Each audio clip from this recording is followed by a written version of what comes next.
Hello students, हम लोग NTPC का जीके जीएस पढ़ रहे थे, साथ में करंट अफेयर्स भी देख रहे हैं। तो एक वीडियो हम लोग ऑलरेडी पढ़ चुके हैं, आज हम लोग दूसरा वीडियो देखने जा रहे हैं, है ना। तो पहला क्वेश्चन है हमारा, कॉमनवेल्थ गेम्स में पहले संस्करण का आयोजन कहाँ हुआ था? मतलब कॉमनवेल्थ गेम्स का सबसे पहला एडिशन कहाँ पे हुआ था? बताइए कहाँ हुआ था? सबसे पहला कॉमनवेल्थ गेम्स कहाँ पे हुआ था?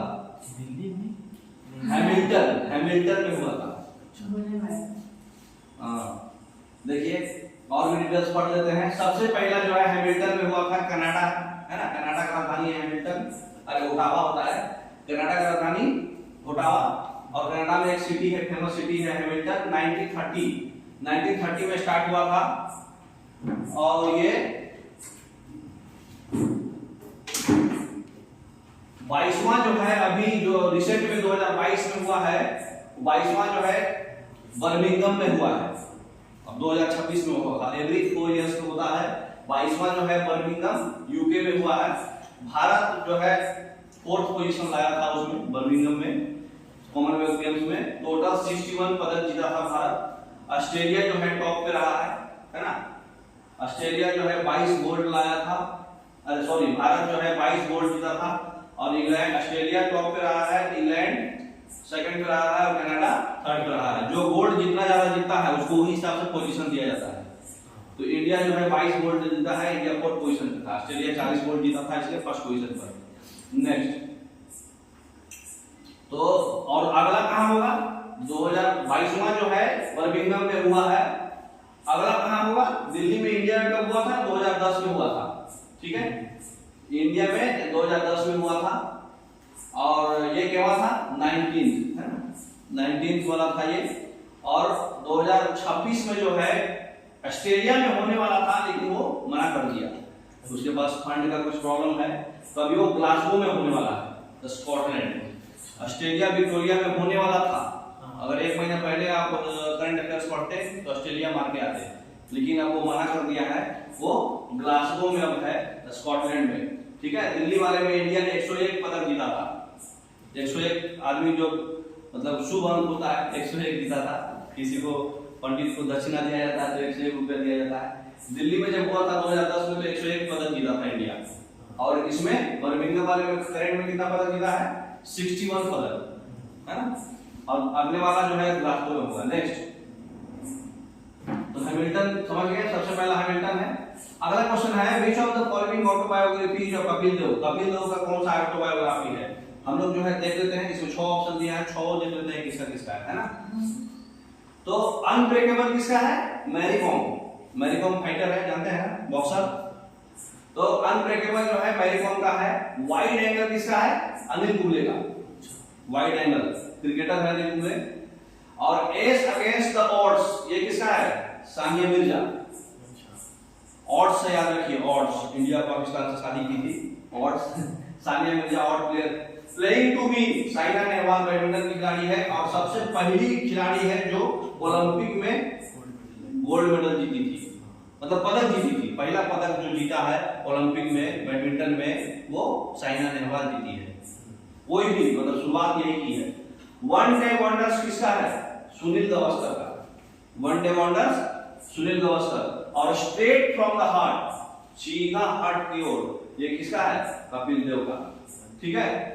और सानिया मिर्जा भी सबसे पहली बार ग्रैंड स्लैम जो है इंडिया की तरफ से लेडीज में सबसे पहला लेडी सानिया मिर्जा जीती है ग्रैंड स्लैम, है ना। ऑस्ट्रेलियन ओपन, यूएस ओपन से होता है ना, सबसे पहला ग्रैंड स्लैम इंडिया की तरफ से अगर लेडी कोई जीता है तो वो सानिया मिर्जा जीती है। एक और बुक है, I have the streets, Uttarakhand गया है, स्ट्रीट्स मतलब रास्ता पता है ना, स्ट्रीट्स।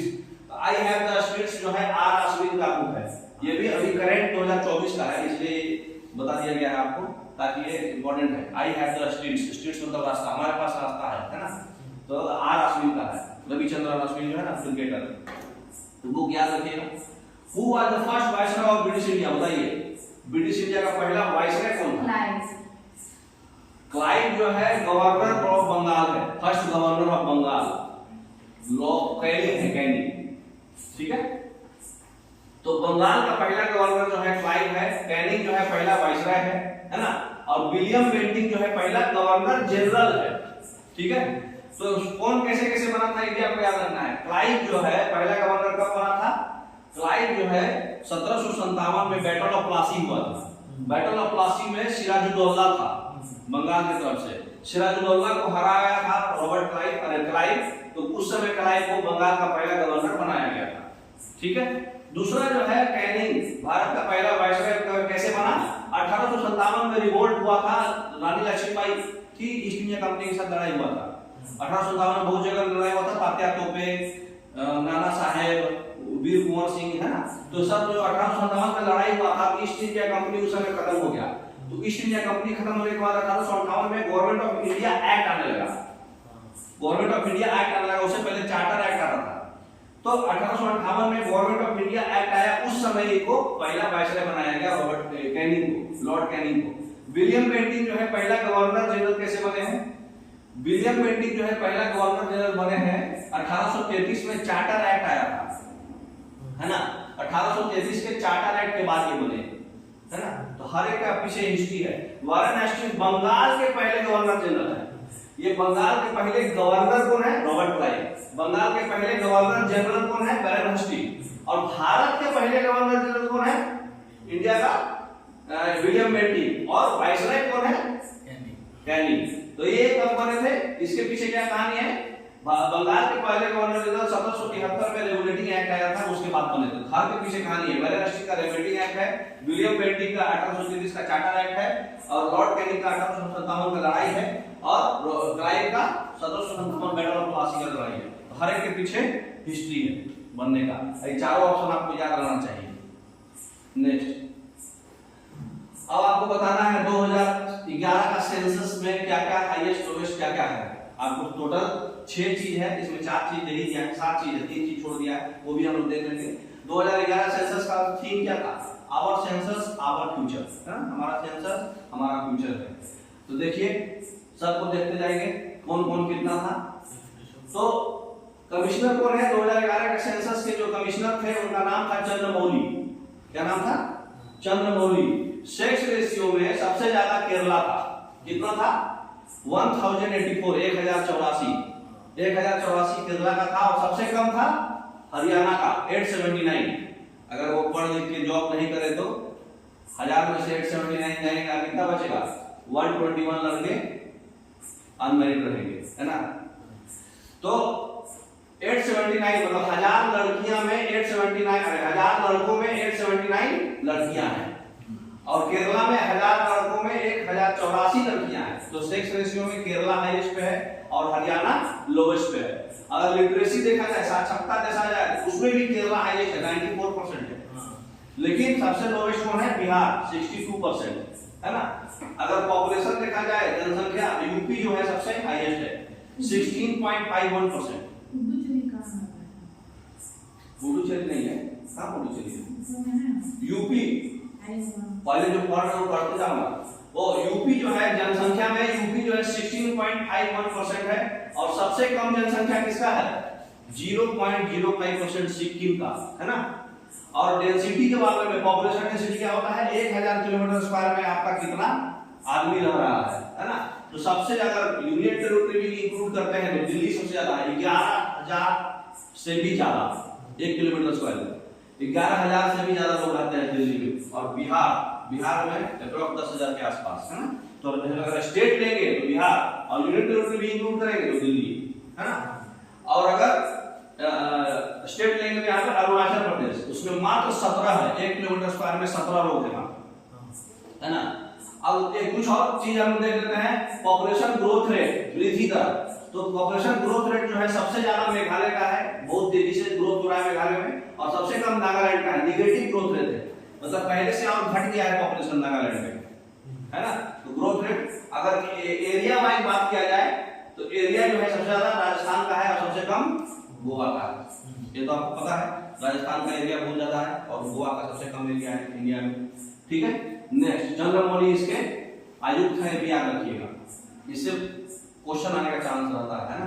अगर अब इसमें जो है आपको मैच करना है, कौन सा इसमें मैच है।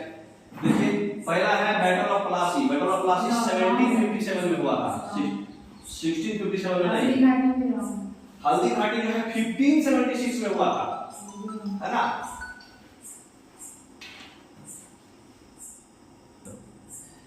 ठीक है, तो देखिए हम लोग सबको बारी बारी से देखते हैं किसे किसके बीच लड़ाई हुआ, सब डिटेल में पढ़ते हैं। आइए,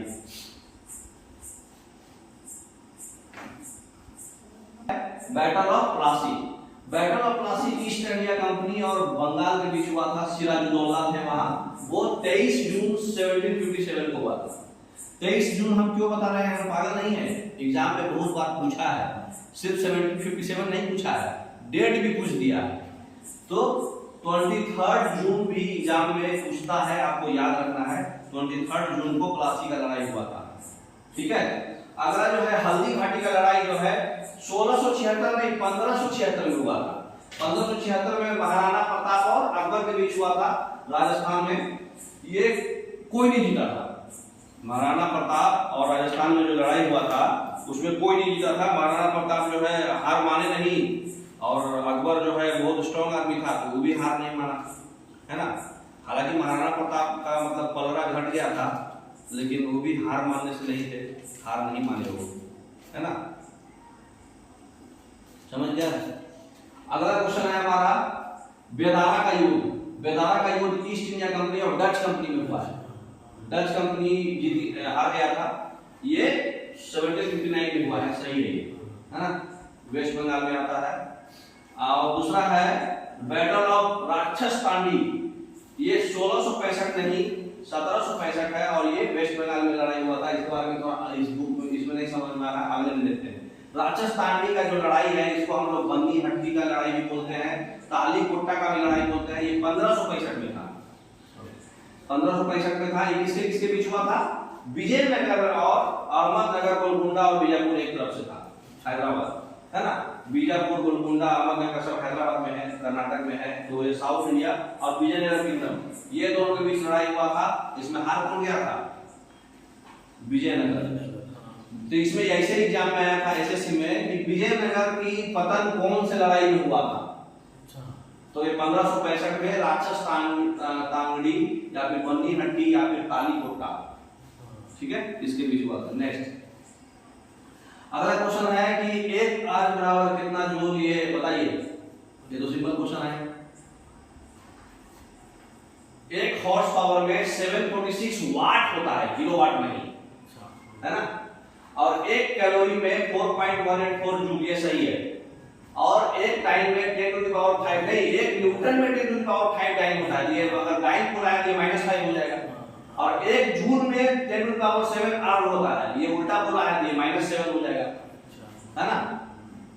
नेक्स्ट देख लीजिए इसको डिटेल में। एक जूल में 10 टू द पावर 7 आर होता है, ये एनर्जी का यूनिट है, वर्क का यूनिट है। एक न्यूटन में 10 टू द पावर 5 टाइम होता है, ये फोर्स का यूनिट है। और एक कैलोरी में 4.184 जूल होता है, ये कैलोरी जो है एनर्जी का यूनिट है। और हॉर्स पावर में 746 वाट होता है, किलोवाट में 0.746 होगा, है ना। नेक्स्ट लेंस के पावर का हम लोग किस चीज से मेजरमेंट करते हैं, बताइए। इधर देखिए, हाल बजाने के लिए हम नहीं आए हैं। लेंस और पावर का यूनिट ऑफ मेजरमेंट क्या है? लेंस और पावर का यूनिट ऑफ मेजरमेंट क्या है? लेंस और पावर का यूनिट ऑफ मेजरमेंट है डायोप्टर। क्या है? डायोप्टर। लेकिन हम लोग बाकी का भी पढ़ लेते हैं। वेबर किसका है? मैग्नेटिक फ्लक्स का, ठीक है। उसके बाद रेडियन किसका है? प्लेन एंगल का, समतल कोण का, रेडियन। और अगर सॉलिड एंगल है तो स्टेरेडियन। और हेनरी बेक्वेरेल जो है रेडियो एक्टिविटी का खोज किए थे, रेडियो सक्रियता का, इसलिए हेनरी बेक्वेरेल के नाम पर उनका यूनिट रखा गया है, बेक्वेरेल, ठीक है। तो बेक्वेरेल यूनिट जो है रेडियो एक्टिविटी का है, रेडियन जो है प्लेन एंगल का है, डायोप्टर जो है पावर का है, और वेबर जो है फ्लक्स का है। पावर इक्वल टू क्या होता है? 1/4 फोकल लेंथ। फोकल लेंथ अगर मीटर में है तो, सेंटीमीटर में है तो 100 फोकल। दो टाइप का लेंस होता है, कन्वेक्स लेंस और कनकेव लेंस। कनकेव लेंस हमेशा नेगेटिव होता है, कन्वेक्स लेंस हमेशा पॉजिटिव होता है, ठीक है। नेक्स्ट निकट दृष्टि दोष में कौन सा लेंस लगाएंगे? हाँ, कॉन्केव लेंस मायोपिया में, है ना, जिसमें मतलब निकट दृष्टि दोष नजदीक का ही दिख रहा, दूर का नहीं दिख रहा। बच्चे लोगों में ज्यादा होता है। और दूर दृष्टि दोष बोले तो फार साइटेडनेस बोले तो दूर का दिख रहा, नजदीक का नहीं दिख रहा, मतलब एडल्ट में होता है, मतलब जो बूढ़े लोग हैं, हाइपरमेट्रोपिया, ये कन्वेक्स लेंस लगाएंगे। Which of the following players is associated with chess? Chess से इसमें कौन-कौन प्लेयर है? बताइए, देख लीजिए, सबको बारे में हम लोग बारी से पढ़ लेते हैं। कोनेरू हम्पी जो है ये चेस के प्लेयर है, सीरियल क्वेश्चन है ये। कोनेरू हम्पी जो है चेस का प्लेयर है। मनु भाकर किसका है? शूटिंग का। अभी मनु भाकर जीती है ओलंपिक में, सबसे पहला मेडल जो है ओलंपिक में मनु भाकर लाई है। कैची में जीती है? 10 मीटर एयर पिस्टल में, शूटिंग में जीती है 10 मीटर एयर पिस्टल में। और भवानी देवी जो है तलवारबाजी करती है ना। और अदिति अशोक गोल्फ की प्लेयर है ना, जिसको फेंसिंग बोलते हैं। गोल्फ का जो कोर्ट होता है उसको क्या बोलते हैं? फेंसिंग। तो शतरंज पेरिस में जो पहला पदक जो है 2 ब्रोंज मेडल लाई है मनु भाकर, है ना। हाँ, और इस बार पेरिस ओलंपिक में 0 गोल्ड है ना, 1 सिल्वर है। वो किसका है? जो भाला फेंकते हैं नीरज चोपड़ा, थोड़ा सा के लिए मिस कर गए। और वो 2 पाकिस्तान का जो था उनका वो गोल्ड मेडल जीत गया था। पाकिस्तान सिंगल गोल्ड मेडल जीता है। इंडिया जो है 71 पोजीशन पे था और पाकिस्तान 62 पोजीशन पे है, क्योंकि वो गोल्ड मेडल पे रैंक नहीं आता। तो पाकिस्तान का पोजीशन 62 है, इंडिया का 71 है।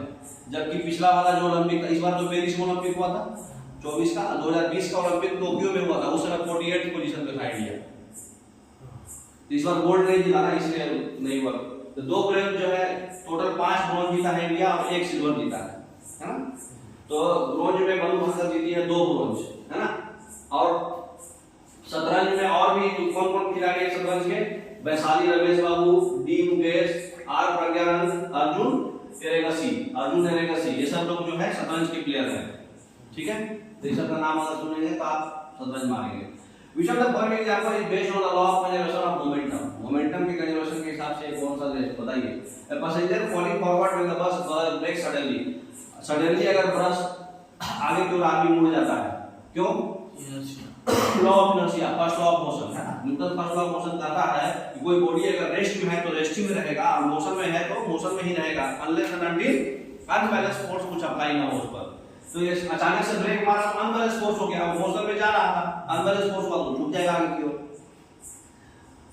जैसे रेस्ट का एग्जांपल देना है तो आपको दरी पे अगर आप स्टिक मारते हैं तो 10 ऊपर उड़ता है ना, वो इनर्शिया ऑफ रेस्ट का एग्जांपल है। The hands moving backward in the direction of the ball while catching the ball. कोई आदमी अगर बॉल को कैच लेता है तो हाथ को पीछे की ओर खींचता है, क्या है ये? नहीं, मोमेंटम ये नहीं है, बुलेट का है मोमेंटम।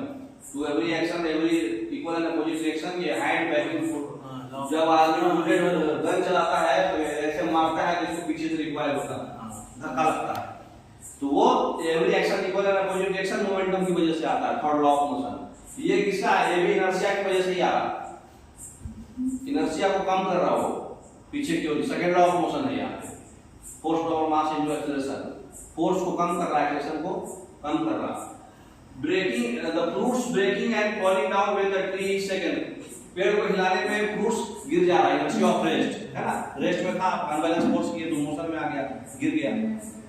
तो इसका कौन सा आंसर हो जाएगा? C option, action reaction. तो ये सेकंड लॉ ऑफ मोशन, ये law of inertia, law of rest, और ये है action reaction, third law of motion, या फिर मोमेंटम कंजर्वेशन, उसी को बोलते हैं, है ना।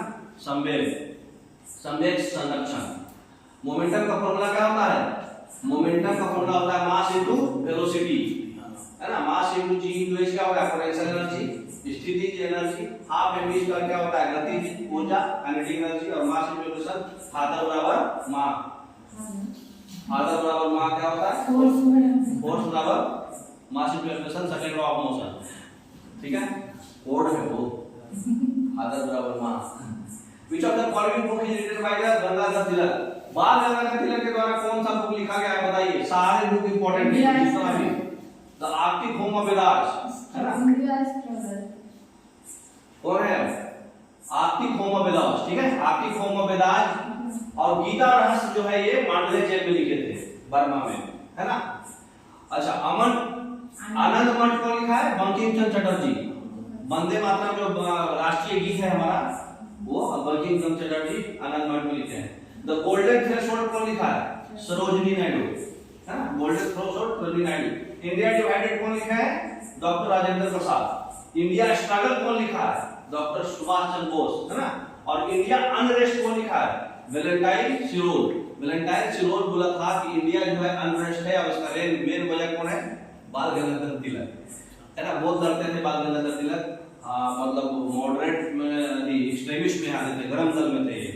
तो गरम दल में थे इसलिए बोल रहे थे कि इंडिया जो है अनरेस्ट है ड्यू टू बाल गंगाधर तिलक। वैलेंटाइन सिरोल की बुक में लिखे।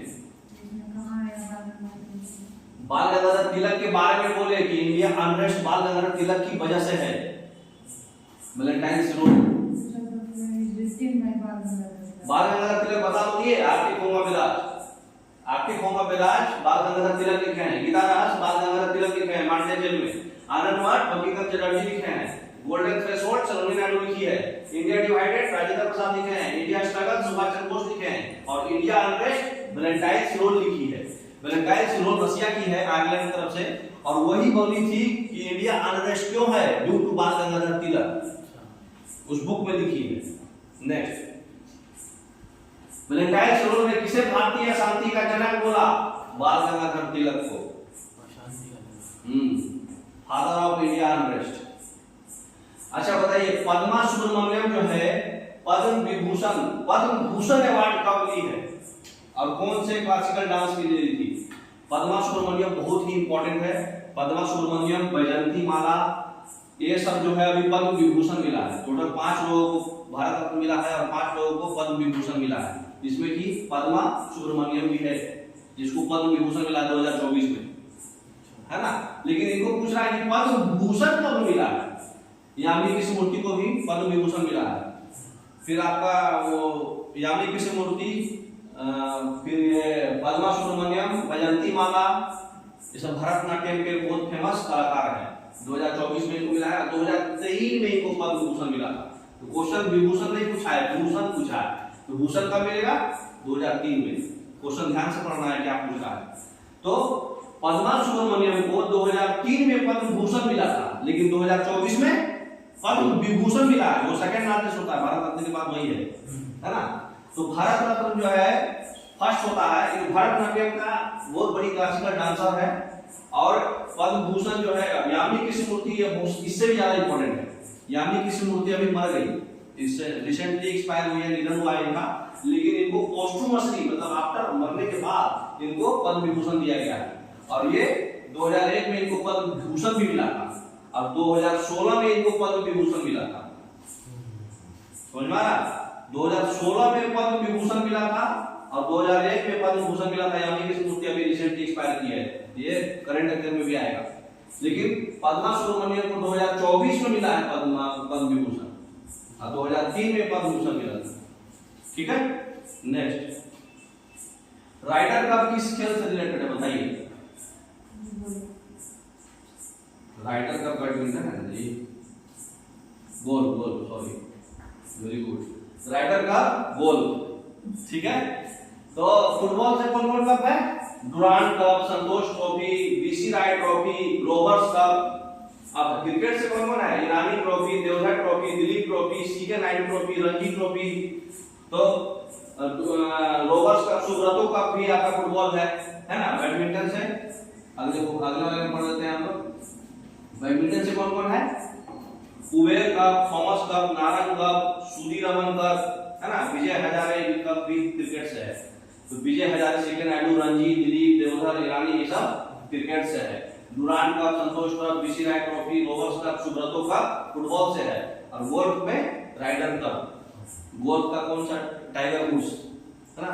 टाइगर वुड्स उसका खिलाड़ी है गोल्फ का। Next, where are the first jute factory? पहला जूट फैक्ट्री कहां पर था? ठीक है, सब इंपॉर्टेंट है, इसमें सबके बारे में पढ़ लेते हैं। वेस्ट बंगाल। जूट कहाँ रहेगा? वेस्ट बंगाल में ना, हुगली रिवर, उसको पानी चाहिए। तो रिश्ता वेस्ट बंगाल में कहां पे? रिश्ता में। अच्छा, साक्षी को पुराना नाम है, अब उसका नाम बदल के जमशेदपुर कर दिया गया, है ना, टाटा नगर। वहां पे टिस्को प्लांट है। 1907 में यहाँ पर हेवी इंडस्ट्री खोला गया था, iron and steel industry. Tata iron and steel corporation जानते हैं ना, टिस्को, टाटा कंपनी। जमशेदपुर अब नाम हो गया, पहले साक्षी नाम था झारखंड में। अच्छा, रानीपेट जो है तमिलनाडु में, वहां पे किस चीज का है? फर्टिलाइजर्स, उर्वरक का। 1906 में खोला गया था। उर्वरक का बहुत बड़ा इंडस्ट्री है। और फोर्थ क्लस्टर कोलकाता में है, फोर्थ क्लस्टर कलकत्ता में है। यहाँ पे कॉटन टेक्सटाइल का बहुत बड़ा इंडस्ट्री खोला गया था 1818 में, लेकिन वो अनसक्सेसफुल रहा। हाँ, और जूट का रिश्ता में खोला गया था 1855 में। डेट भी पूछता है, लेकिन पहले जो याद हो रहा है उतना तो याद करके रखिए, ठीक है। तो सफल कब हुआ? अनसक्सेसफुल तो कलकत्ता में रहा, सफल मुंबई में हुआ 1854 में, है ना। अल्युमिनियम का पहला फैक्ट्री कहाँ है? वेस्ट बंगाल के जेके नगर में। तो सब आपको याद रखना है, अल्युमिनियम का पहला फैक्ट्री कहाँ है, टाटा का कहाँ है, आयरन स्टील का कहाँ है ना। What is the chemical formula of oil of vitriol? Oil of vitriol का केमिकल फॉर्मूला क्या होता है? सल्फ्यूरिक एसिड, है ना। कैल्शियम कार्बोनेट को क्या बोलते हैं? चूना पत्थर, है ना। अमोनियम क्लोराइड देख लीजिए सबको, कैल्शियम कार्बोनेट को सल्फर बोलते हैं, चूना पत्थर CaCO3, H2SO4 को ऑयल ऑफ विट्रोल बोलते हैं, टीम ऑफ केमिकल भी बोलते हैं। बैटरी में H2SO4 ही यूज होता है ना। इन्वर्टर में अमोनियम क्लोराइड को नौशादर बोलते हैं, और पोटेशियम हाइड्रोक्साइड को KOH को क्या बोलते हैं? कॉस्टिक पोटैश, है ना। तो ये केमिकल नेम और कॉमन नेम आपको याद बनाना चाहिए, एग्जाम में बहुत आता है, ठीक है। Next, who was the first attorney general of India? पहले अटॉर्नी जनरल ऑफ इंडिया कौन थे? बताइए। सब इंपॉर्टेंट है इसमें, जितना भी है सब इंपॉर्टेंट है। केसी नियोगी जो है फर्स्ट फाइनेंस कमिश्नर थे, ठीक है। फर्स्ट फाइनेंस कमिश्नर केसी नियोगी थे। अभी जो फाइनेंस कमिश्नर जो है, अभी 15th वाला जो है नंद किशोर सिंह है। अभी फाइनेंस कमीशन के चेयरमैन कौन है? नंद किशोर सिंह। और अगला दिन अनाउंस हो गया है कि अरविंद पनागरिया को बनाया जाएगा 16th वाला, 16th फाइनेंस कमीशन अरविंद पनागरिया को बनाया जाएगा। MC सीतलवाड़ जो है सबसे पहले अटॉर्नी जनरल है। अटॉर्नी जनरल आर्टिकल नंबर 76 में आता है। स्वतंत्र भारत के पहले विधि आयोग जो बोलते हैं इसको। सुकुमार सेन जो है फर्स्ट चीफ इलेक्शन कमिश्नर है ना। चीफ इलेक्शन कमिश्नर पहला कौन है? सुकुमार सेन। और यूपीएससी के सबसे पहले हेड कमिश्नर कौन बना था? Sir Ross Barker. यूपीएससी के पहला चेयरमैन कौन थे? सर रॉस बार्कर, है ना। ये 1955 में बने थे Sukumar Sen chief election commissioner. MC Setalvad पहले अटॉर्नी जनरल है। आंसर कौन होगा? B option, MC Setalvad. कौन सा वोल्केनो जो है इंडोनेशिया में है? ये वर्ल्ड का इंपॉर्टेंट वोल्केनो है जो हम लोग याद रखेंगे। देखिए, माउंट पोटोपेक्सी जो है इक्वाडोर का वोल्केनो है। मौना लोआ जो है हवाई यूएसए का वोल्केनो है। बैरन आइलैंड, पूरा नाम है बैरन आइलैंड, एक्टिव वोल्केनो है अंडमान एंड निकोबार में। ओनली एक्टिव वोल्केनो यही है, बाकी सब डोर्मेंट वोल्केनो है। तो ये, और ये इसका नाम क्या है? क्राकाटोआ जो है ये कहां पे है? इंडोनेशिया में है, ठीक है। तो क्राकाटोआ इंडोनेशिया में है। वेसुवियस जो है कहां पे है? इटली में। एटना नाम है जगह का, एटना इटली, ठीक है। और स्ट्रोम्बोली कहां पे है? मेडिटरेनियन सी पे है। मेडिटरेनियन सी और लाइट स्टम्प पिलर पे, लाइट पिलर और मेडिटरेनियन सी के बीच में, ठीक है। बस नाम भी आगे बार पढ़े रहेंगे, एग्जाम में मार दीजिएगा। बताइए कैबिनेट कमीशन के चेयरमैन कौन थे? हाँ, सच्चिदानंद सिन्हा जो है टेम्पोररी चेयरमैन थे। 9 अगस्त 1946 को जो बैठक हुआ था उसका। पैट्रिक लॉरेंस, है ना। देखिए नेक्स्ट, तो सच्चिदानंद सिन्हा 9 दिसंबर 1946 में पहला जो बैठक हुआ था अस्थायी, टेम्पोररी अध्यक्ष थे, उसके चेयरमैन थे। कैबिनेट मिशन के चेयरमैन कौन है? Patrick Lawrence. 1946 में फाइनल हुआ था। उसी 2 दिन बाद 11 दिसंबर को कौन बन गए थे? जवाहरलाल नेहरू। 9 दिसंबर को सच्चिदानंद सिन्हा थे और 11 दिसंबर को जवाहरलाल नेहरू, ठीक है। उस समय इंग्लैंड के पीएम कौन थे? एटली, है ना, क्लीमेंट एटली थे। वही बोले थे कि भाई भारत में एक सेपरेट कमीशन रहना चाहिए, है ना, सेपरेट कॉन्स्टिट्यूशन लाना चाहिए। उस समय कौन थे? पैट्रिक लॉरेंस थे, अलेक्जेंडर थे और स्टैफोर्ड क्रिप्स थे। इतना लोग के साथ बैठक हुआ था, है ना, 11 दिसंबर 1946 को। फजल अली क्या थे? स्टेट रीऑर्गेनाइजेशन कमीशन, राज्य पुनर्गठन आयोग, स्टेट रीऑर्गेनाइजेशन कमीशन के चेयरमैन थे। सरदार स्वर्ण सिंह कमेटी है। सरदार स्वर्ण सिंह की कमेटी पे ही 42वां का अमेंडमेंट 1976, जिसको मिनी कॉन्स्टिट्यूशन भी बोला जाता है, article number 44A, part 4A fundamental duty, article number 51A fundamental duty पहले 10 दिया गया था। क्यों कमेटी से? सरदार स्वर्ण सिंह कमेटी से। फंडामेंटल ड्यूटी आयरलैंड रसिया से लिया गया है, रसिया से लिया गया है। पार्ट 4A में 42वां अमेंडमेंट हुआ था, मिनी कॉन्स्टिट्यूशन बोला जाता है, उसमें बहुत अमेंडमेंट हुआ था इंदिरा गांधी के टाइम में। तो 42वां कॉन्स्टिट्यूशनल अमेंडमेंट 1976 में सरदार स्वानसी कमेटी से हुआ था। फंडामेंटल ड्यूटी 10 था, बाद में 86वां अमेंडमेंट 2002 से 11 कर दिया गया। कौन से आर्टिकल जो है इंडियन कॉन्स्टिट्यूशन जो है ओथ एंड फॉर्मेशन मतलब शपथ जो है कौन से आर्टिकल से दिलाया जाता है प्रेसिडेंट को? नॉर्मल शपथ जो है आर्टिकल नंबर 3 से दिलाया जाता है। आर्टिकल नंबर 2 में आर्टिकल नंबर 2 से किसको क्या करते हैं, किसी नए स्टेट को ऐड करते हैं, जैसे सिक्किम ऐड हो गया। कॉन्स्टिट्यूशनल अमेंडमेंट 36वां कॉन्स्टिट्यूशनल अमेंडमेंट 1975 में सिक्किम ऐड हुआ। लेकिन आर्टिकल नंबर 3 से शपथ होता है, लेकिन प्रेसिडेंट और वाइस प्रेसिडेंट और गवर्नर जो है थोड़ा अलग है, उसको याद रखना पड़ेगा। देखिए नेक्स्ट, तो देखिए प्रेसिडेंट का आर्टिकल है 52, there should be a president of India, article number 52। 53 में क्या है, एक्जीक्यूटिव पावर जो है उसका वो दिया हुआ है, ठीक है। 54 में क्या है, इलेक्शन डिवीजन मतलब जो भी इलेक्टोरल डिवीजन है। और 55 में क्या है, उसका इलेक्शन का प्रोसेस, सिंगल ट्रांसफरेबल वोट होगा, उसको एक आदमी एक ही वोट दे सकता है, इलेक्टेड एमएलए और इलेक्टेड एमपी, और पुडुचेरी और दिल्ली का इलेक्टेड एमएलए है, इतना आदमी वोट दे सकता है। 55 में उसका पूरा प्रोसेस। 56 नंबर उसका टेन्योर, कार्यकाल 5 साल के लिए होता है, फिर 5 साल के बाद वोट होगा। 57 नंबर री इलेक्शन, फिर से इलेक्शन करा सकते हैं। 61 नंबर में इम्पीचमेंट, महाभियोग मतलब कुछ गड़बड़ करा तो उसको आप 2/3 में स्पेशल मेजॉरिटी से हटा सकते हैं, है ना। तो प्रेसिडेंट और वाइस प्रेसिडेंट का इलेक्शन में कुछ विवाद हुआ, उसको कुछ निपटाना है, तो ये सब 60 नंबर में है। 58 नंबर में री इलेक्शन करना है, 57 नंबर। तो इसका विवाद अगर होगा, प्रेसिडेंट और वाइस प्रेसिडेंट में विवाद हुआ इलेक्शन में, उसका निपटान कौन करेगा? सुप्रीम कोर्ट, और किसी को पावर नहीं है, सुप्रीम कोर्ट निपटान करेगा। और आर्टिकल नंबर 71 में लिखा हुआ है। नेक्स्ट, तो बताइए सब आर्टिकल इसमें जो ऑप्शन दिया हुआ है इंपॉर्टेंट है। पहले तो शपथ जो है आर्टिकल नंबर 3 में है, आपको बता दिए, कोई भी इंसान का शपथ आर्टिकल नंबर 3 से होता है, स्पेशल 3 आदमी छोड़ के, प्रेसिडेंट, वाइस प्रेसिडेंट और गवर्नर को छोड़ के, है ना। प्रेसिडेंट का शपथ कौन दिलाता है? आर्टिकल नंबर 60 में।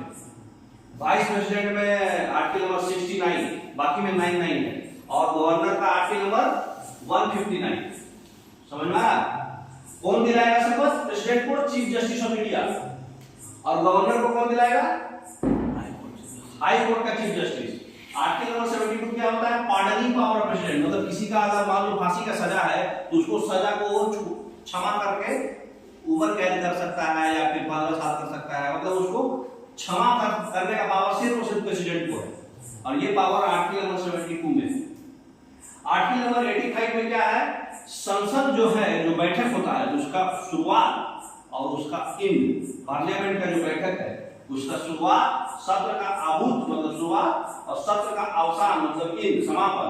सत्र वो संसद जो है, ये संसद का जो बैठक होता है, शुरुआत और समापन कौन करेगा? प्रेसिडेंट। ये कौन सा आर्टिकल में लिखा गया है? 85 में। तो संसद का शुरुआत और समापन प्रेसिडेंट करेगा, मतलब स्टार्ट और एंड प्रेसिडेंट करेगा। आर्टिकल नंबर 56 में वो कार्यकाल है उसका, भाई 5 साल का कार्यकाल रहेगा। आर्टिकल नंबर 60 यही है आपका शपथ, इसका आंसर क्या होगा? Article number 60। अब बताइए कौन सा स्टेट जो है मेक्सिको को क्यूबा से अलग करता है? पाक स्टेट जो है इंडिया और श्रीलंका को अलग करता है, मालूम है ना? इंडिया और श्रीलंका। युकाटन देखिए, सब बारी से देखिए, इंपॉर्टेंट है साहब। युकाटन जो है मेक्सिको को क्यूबा से अलग करता है, यही जो क्वेश्चन पूछा आपको। ये कौन सा स्टेट है? Yucatan state. स्टेट किसको बोलते हैं? जो दो वाटर बॉडी को कनेक्ट करे और 2 लैंड बॉडी को सेपरेट करे, है ना। तो इंडिया और श्रीलंका को सेपरेट करता है, और इसमें इंडियन ओशन और अंडमान सी। अब इधर देखिए स्टेट ऑफ मलक्का का स्टेट जो है सुमात्रा और मलेशिया को अलग करता है। सुमात्रा इंडोनेशिया हो गया, है ना। तो इंडोनेशिया और मलेशिया को अलग करता है। और स्विच कानाल जो मिस्र में है वो किसको कनेक्ट करता है? मेडिटेरेनियन सी और रेड सी। मेडिटेरेनियन सी और रेड सी को कनेक्ट कौन करता है? स्विच कानाल। पनामा कानाल, ये आपके लिए होमवर्क। नेक्स्ट, यूएसए और मेक्सिको के बीच। तो देखिए क्यूबा जो है, क्यूबा का राजधानी हवाना होता है, इसको बॉल ऑफ शुगर भी बोलते हैं, चीनी का कटोरा, क्योंकि सबसे ज्यादा शुगर यही मिलता है। तो यूएसए और कनाडा के बीच में 49 डिग्री नॉर्थ एक्सिस वाला जाता है, और यूएसए और मेक्सिको को कनेक्ट कौन करता है? रियो ग्रांडी नदी। यूएसए और मेक्सिको के बीच में कौन सा नदी है? रियो ग्रांडी नदी है ना, रियो ग्रांडी रिवर है। अब बताइए, गुरु केलुचरण महापात्रा अवार्ड किस साल चालू हुआ था और किसके लिए दिया जाता है? कौन सा डांस स्टाइल के लिए? देखिए, ये बहुत इंपॉर्टेंट है। एक पैशनेट डांस है।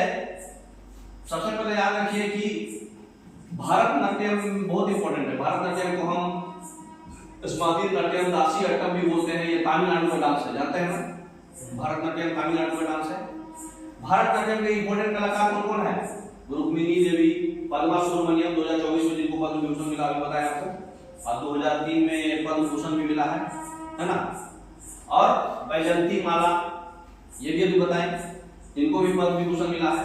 टी बाला सरस्वती और यामिनी कृष्णमूर्ति जो अभी रिसेंटली एक्सपायर किए हैं, ये सब कौन है? भारतनाट्यम का फेमस डांसर, कलाकार, है ना?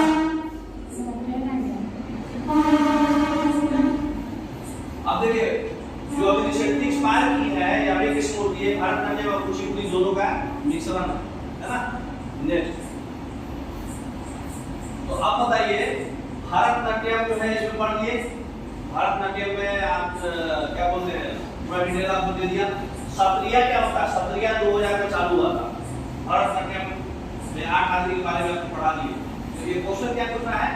केलुचरण महापात्रा अवार्ड किस डांस स्टाइल में होता था? ये उड़ीसी डांस स्टाइल में देता है। केलुचरण महापात्रा अवार्ड कौन सा डांस स्टाइल के लिए है? उड़ीसी डांस स्टाइल, है ना। सत्रिया डांस के लिए इंपॉर्टेंट कलाकार कौन है? श्रीमंत शंकरदेव, असम के हैं। सत्रिया डांस के लिए कौन है? श्रीमंत शंकरदेव, ठीक है। तो उड़ीसी डांस में कौन है? केलुचरण महापात्रा नाम पे अवार्ड क्यों दिया गया? क्योंकि ये पहला ऐसा डांसर है जिसको पद्म विभूषण मिला था उड़ीसी डांस के लिए। तो उड़ीसी डांस के लिए केलुचरण महापात्रा को पद्म विभूषण दिया गया था, इसलिए उनके नाम पे अवार्ड दे दिया गया है। उनके नाम पे अवार्ड चल रहा है ना। और भी बहुत सारे हैं, बाद में सोनम मान सिंह है ना। नेक्स्ट, 2000 में मिला था। मणिपुरी डांस के लिए झावेरी वाहन होती है, झावेरी वाहन। किसी भी बाउंड्री का नाम में बदलाव लाना है तो कौन सा आर्टिकल में आएगा? ये 3 में तो शपथ है, आर्टिकल 3 है, वो शेड्यूल 3 है सर। हाँ, वो शेड्यूल 3 है। हाँ, शेड्यूल 3 में था। आर्टिकल 3 के तहत आप किसी भी आर्मी का मतलब बाउंड्री में बदलाव ला सकते हैं। आर्टिकल 226 क्या है? High court. हाई कोर्ट का रिट है, 5 रिट है। सुप्रीम कोर्ट का 5 रिट है। तो हैबियस कॉर्पस, मैंडेमस, सरसरी, है ना। हाँ, तो ये सुप्रीम कोर्ट का जो रिट है वो आर्टिकल नंबर 32, जिसको राइट टू कॉन्स्टिट्यूशनल रेमेडी या फिर board of the constitution, golden constitution बोलते हैं उसको, है ना। हार्ट ऑफ द कॉन्स्टिट्यूशन कौन है? आर्टिकल 32, दिल, भारत का दिल, कॉन्स्टिट्यूशन। और सुप्रीम हाई कोर्ट के लिए वही 226 है। आर्टिकल नंबर 23 क्या है? आर्टिकल नंबर 23 है कि आप मानव तस्करी नहीं कर सकते, ट्रैफिकिंग नहीं कर सकते, है ना। चाइल्ड बेगार रोजगार नहीं, रोक है, नहीं कर सकते, चाइल्ड लेबर ये सब। आर्टिकल 44 क्या है? आर्टिकल 44 जो है सबसे पहले गोवा में लागू हुआ था, यूनिफॉर्म सिविल कोड बोलते हैं। बिल पारित जो है ये यूके से लिया गया है। और यूनिफॉर्म सिविल कोड और समान नागरिक संहिता, ये डायरेक्टिव ऑफ स्टेट पॉलिसी में आता है, 36 से 51 वाला आर्टिकल। तो आर्टिकल 44 गोवा में सबसे पहले लागू हुआ था, याद रखिएगा। अभी कितना क्वेश्चन और है? अब बताइए, भगत सिंह और बटुकेश्वर दत्त जो है सेंट्रल असेंबली में बम फेंका था, किस तारीख को फेंका था? 8 अप्रैल 1929 को। Very good. 8 अप्रैल 1929 को बम फेंका था। क्यों फेंका था? बहरे को सुनाने के लिए। कोई बात से वो सहमत नहीं था, तो बस भगदड़ के लिए कि भाई बहरा लोग भी सुन ले। 8 अप्रैल 1929। बाकी चीज भी इंपॉर्टेंट है, देखिए बाकी जो भी डेट है सब इंपॉर्टेंट डेट है। तो नया जो स्टेट को आप एडमिशन करना है वो आर्टिकल नंबर 2 के लिए। सिक्किम जो है 36वां कॉन्स्टिट्यूशनल अमेंडमेंट में 1975 में ऐड किया गया है। पहले सिक्किम राज्य नहीं था, बिहार से अलग किया गया सिक्किम को। पहले बिहार में ही था सिक्किम। तो ये कौन सा आर्टिकल से होता है? 2 नंबर से। तो देखिए इसका हम लोग पहले पढ़ लेते हैं, बाकी क्या है। 9 अगस्त 1925 को क्या हुआ था? 9 अगस्त 1925 को काकोरी ट्रेन लूटपाट हुआ था। काकोरी ट्रेन कॉन्स्पिरेसी केस, है ना। इसमें क्या था? कौन थे? राम प्रसाद बिस्मिल, अशफाक खान, राजेंद्र लहिरी और रोशन चंद्रशेखर आजाद। कितने लोग थे, इसमें से कोई भी नाम आया तो आप मार सकते हैं ना, काकोरी में इसमें। अगला क्वेश्चन क्या है, 7 अगस्त 1905 में क्या हुआ था, 7 अगस्त 1905 में बंगाल विभाजन हुआ था। इसमें जन लॉर्ड कौन थे, कर्जन, बंगाल विभाजन लॉर्ड कर्जन है ना, दोनों में जन है, ठीक है। 7 अगस्त 1904 में स्वदेशी आंदोलन चालू हुआ था, स्वदेशी मूवमेंट, ठीक है। और उसके बाद इसी डेट में 12 मार्च 1930 को क्या हुआ था, दांडी मार्च स्टार्ट हुआ था, जो 6 अप्रैल को पहुंचा था सॉल्ट लॉ, सॉल्ट टैक्स पे, दांडी मार्च 12 मार्च को, ठीक है। नेक्स्ट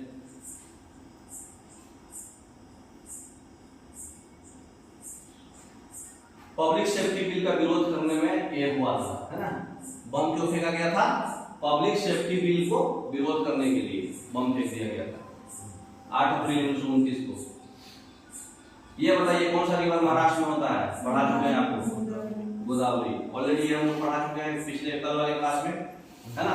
तो what should be the minimum age of Indian citizen to become a member of Rajya Sabha, Rajya Sabha के लिए भी मेंबर पढ़ा चुके, 30 साल, राज्यसभा है, लोकसभा नहीं, राज्यसभा में 30 साल, लोकसभा में 25 साल, और प्रेसिडेंट वाइस प्रेसिडेंट को 35 साल, विच ऑफ गवर्नर को भी 35 साल। Which of the following disease not cause by bacteria, कौन सा डिजीज में बैक्टीरिया से नहीं होता है,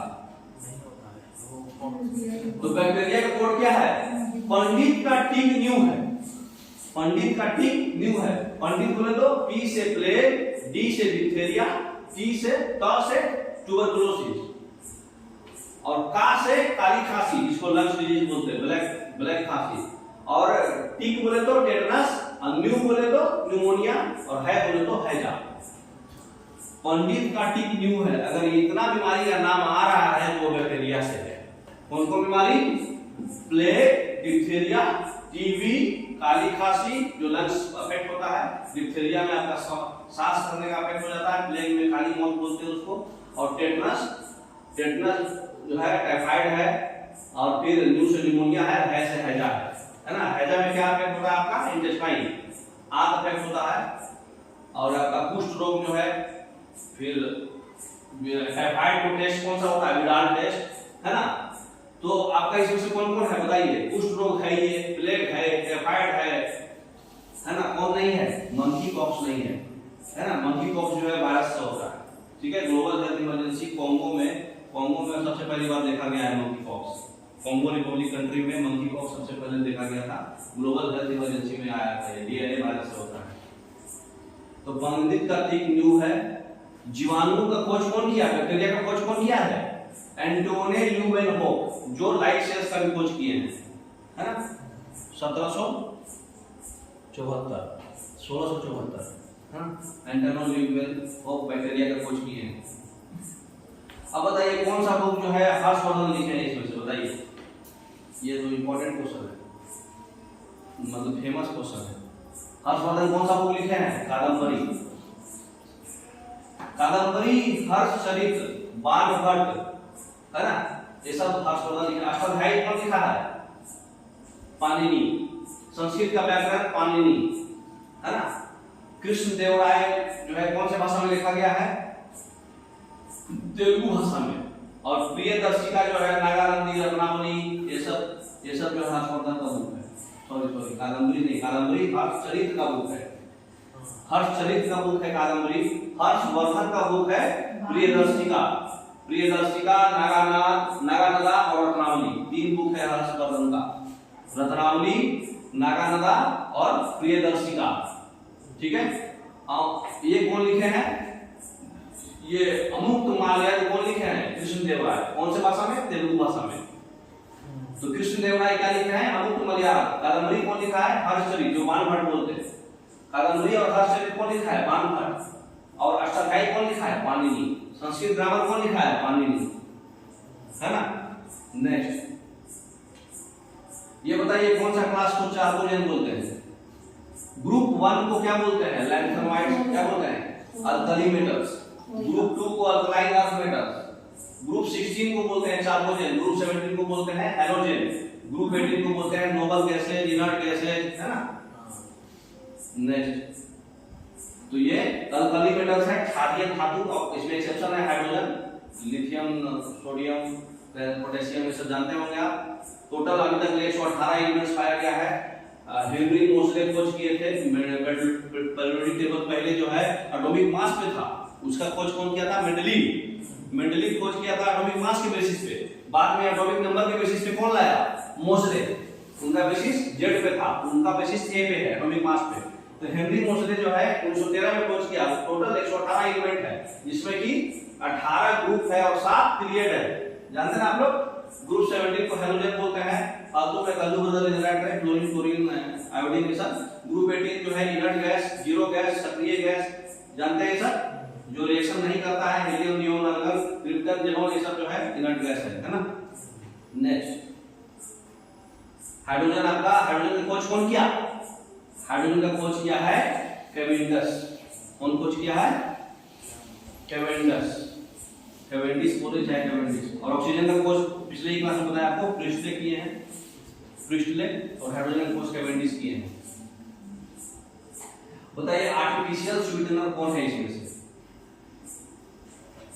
ठीक है, अब हम लोग कल पढ़ेंगे, थक गए, ठीक है, अब कल पढ़ेंगे। ओके, आज तक इतना आपको समझ में आया होगा। और हमारा पीडीएफ टेलीग्राम चैनल पर संदीप कुमार नाम से आपको मिल जाएगा, जिसको पीडीएफ देखना है देख सकते हो, रिवाइज कर सकते हो। Thank you.